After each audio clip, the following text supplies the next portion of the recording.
So in this single moment in Revelation 5, we see one of the central messages of the book, and indeed of Jesus's entire ministry, encapsulated in a single moment.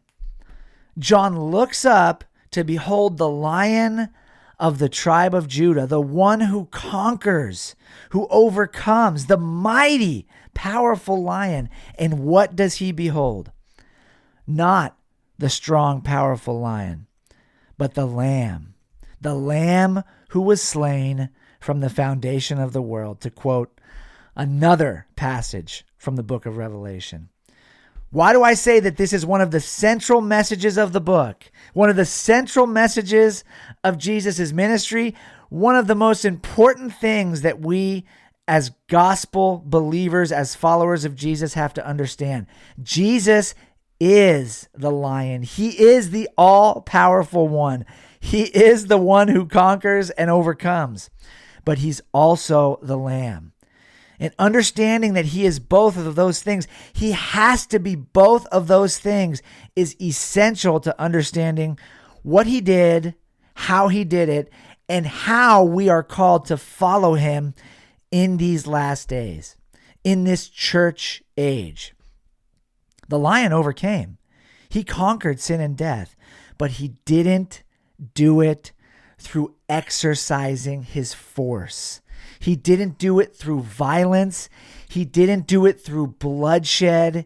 He did it through laying down his life. He did it through humility. He did it through submitting to the Father in all things. And we, his followers, his church, are called to follow him during these days in the exact same way.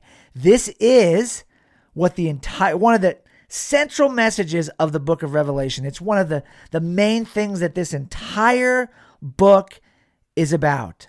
The church will follow the Lamb through the worst time in history in the exact same way that he taught us to follow him.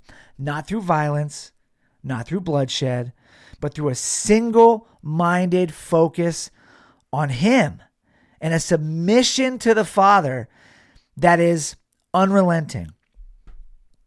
And consequently, many of us will end up laying our lives down.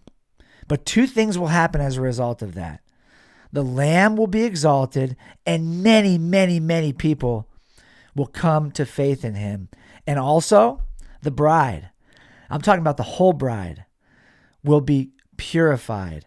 The bride of Christ will be made spotless, will be prepared once and for all, fully and complete through this time, and will, at the end of it, be completely ready to be presented to the bridegroom, a spotless, perfect bride without spot or wrinkle.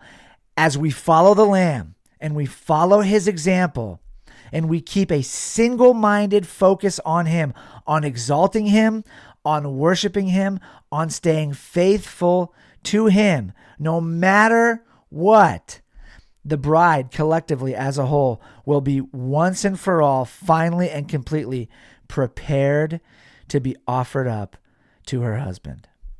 That is what the book of Revelation is all about.